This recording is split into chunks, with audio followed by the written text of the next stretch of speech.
E nesse vídeo você vai entender por que você tem procrastinado tanto e como vencer a procrastinação. Olá, seja muito bem-vindo, seja muito bem-vinda. Eu sou o Paulo Dias e nesse canal eu falo do que eu vivo: produtividade, foco e disciplina. Quando eu falo com algumas pessoas sobre procrastinação, é engraçado porque elas falam: "Ah, eu sou um procrastinador profissional", ou as pessoas falam assim: "Ah, eu procrastino muito". Só que a gente vai entender nesse vídeo que quem procrastina, procrastina algo. Não é simplesmente uma procrastinação. Ah, eu sou um procrastinador. Pasme até pela novidade. Ou melhor, surpresa. Este que vos fala é um procrastinador profissional. Exatamente. Eu sou um baita de um procrastinador. Mas eu consigo vencer a minha procrastinação em muitas situações. Eu não deixo a procrastinação ser maior do que eu. Por exemplo, esse canal. Eu levei um tempo para poder criar esse canal e começar a falar sobre esses assuntos. Eu levei um tempo até para poder criar o e-book do Guia da Semana Produtiva. Então, e até uma outra coisa, né? Estilo comportamentais. Eu sou um fleumático. E o fleumático ele tende a ser mais preguiçoso e deixar as coisas para depois. Mas nós vamos entender como que eu venço a procrastinação. Eu vou explicar aqui nesse vídeo as minhas metodologias para vencer a procrastinação. São 5 passos para vencer a procrastinação. E um deles é o auge para poder vencer a procrastinação de fato. Então vou te explicar aqui como que eu faço para poder vencer a procrastinação. O primeiro ponto é a regra dos 2 minutos. Essa regra dos 2 minutos ela tem duas funções. Você pode usar ela tanto para executar uma tarefa ou para poder criar um hábito, né? Eu já falei aqui já em outro vídeo que hábito a gente cria com excesso de repetição ou por um forte impacto emocional. E um jeito de criar um hábito para que você possa implantar e você parar de procrastinar, seja lá uma tarefa. Vamos colocar aqui, né? Quem procrastina, procrastina algo. Vamos supor que você está procrastinando a começar uma leitura, a ser um leitor melhor, e você não tem o costume de ler livro nenhum. E não adianta você falar: agora eu vou ler 10 livros esse ano, ou faltam 6 meses para acabar 2025 e eu vou ler 6 livros esse ano, um livro para cada mês que ainda falta. Seu histórico na vida inteira, nenhum livro. Então você não vai começar do nada. Então a regra dos 2 minutos é: leia 2 minutos por dia, durante 7 dias. Você fazendo isso, você vai criar um hábito no seu cérebro de ler todo dia. Na essência, esse teste tem que ser feito em 21 dias. Mas se você criar o hábito de ler 2 minutos por dia, durante 7 dias, no oitavo dia seu cérebro vai falar assim: ué, aquilo que teve ontem, aqueles 2 minutinhos, hoje não vem? Eu quero mais. E o nosso cérebro ele tem de se acostumar com as coisas, ele gosta de rotina. Ele gosta muito de conforto. Mas a partir do momento que você dá algo para ele, ele quer aquilo para todos os dias. Então, quando você criar um hábito de 2 minutos por dia, você começar a ler durante 7 dias, no oitavo seu cérebro quer mais. Dependendo do que você começar a ler e gostar, o seu cérebro quer ler mais daqueles 2 minutos. Quando você vai ver, você está criando um hábito e está lendo 15, 20 minutos. Então, a regra dos 2 minutos, ela serve para isso. Outro ponto também da regra dos 2 minutos é: eu tenho alguma coisa, alguma tarefa para poder fazer. Vai levar mais do que 2 minutos para eu fazer aquela tarefa? Às vezes é só um e-mail, às vezes é uma mensagem, às vezes é uma organização, às vezes é só um convite. E você vai levar somente 2 minutos para poder fazer isso. E você não faz, você fica adiando e você fica procrastinando aquela tarefa. Vai levar menos que 2 minutos? Já executa e tira aquilo da sua lista de tarefas. Segundo ponto, postura e ambiente. Exatamente, a postura que você assume e o ambiente em que você está inserido ou como você deixa o seu ambiente, ele vai ditar se você vai procrastinar mais alguma coisa ou não. No outro vídeo aqui no canal, eu vou deixar até aqui também no card, eu falei sobre como que o ambiente pode influenciar nos seus resultados. O ambiente que você está inserido, a forma que o seu ambiente está, seja organizacional mesmo, ela pode impactar de você procrastinar alguma tarefa. Vamos supor que você quer começar o hábito de treinar, fazer exercício, musculação, corrida, não sei. E você não deixa o ambiente preparado para isso. Paulo, como seria deixar esse ambiente preparado? Você vai começar a treinar ou correr. Você fala assim: não, a partir de amanhã eu vou começar a correr todos os dias, pela manhã.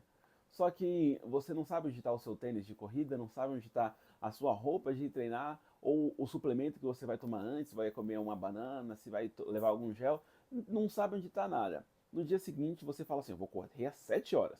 Você acorda às 6h40 e não tem nada disso, você não vai correr, você não vai treinar.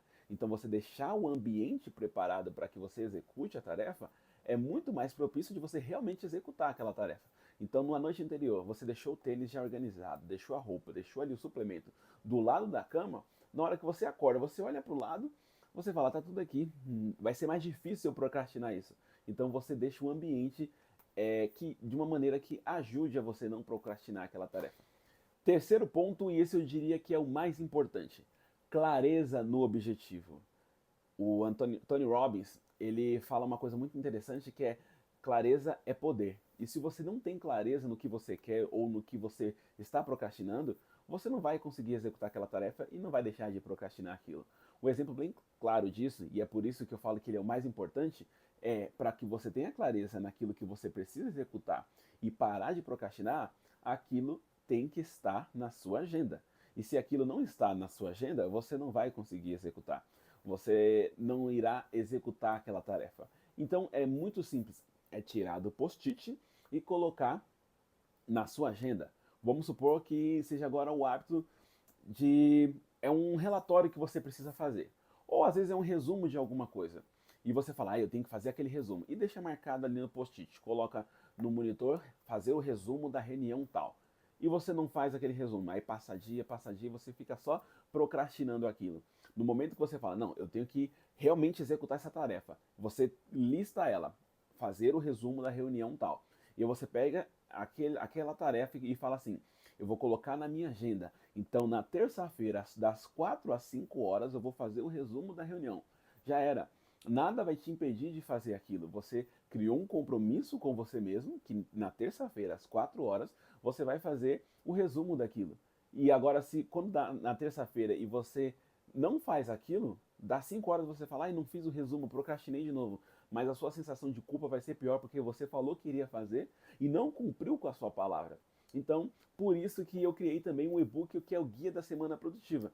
É o e-book que eu vou deixar o link aqui na descrição, vou deixar também nos comentários, que é um guia, um passo a passo, onde eu coloquei toda a minha metodologia que eu uso para poder criar a agenda semanal. Eu faço isso mais de 200 vezes, ou seja, são mais de 200 agendas semanais que eu já construí, que tem me ajudado a ter uma rotina produtiva, que faz com que eu conclua as tarefas e não fique procrastinando. Então, quando você tem uma clareza na tarefa, você seleciona um dia e um horário para poder executar, a neurociência diz que você tem 90% de chance de executar aquela tarefa de fato e parar de procrastinar. Então, esse terceiro ponto eu diria que é o mais importante, que é ter uma clareza do horário, do objetivo, do tempo, do dia que você vai executar aquela tarefa. Quarto ponto é ser grato pelo que você tem e não reclamar daquilo que você não tem. Pode parecer bobagem, pode parecer um papo de autoajuda isso, mas é uma verdade, é uma clareza.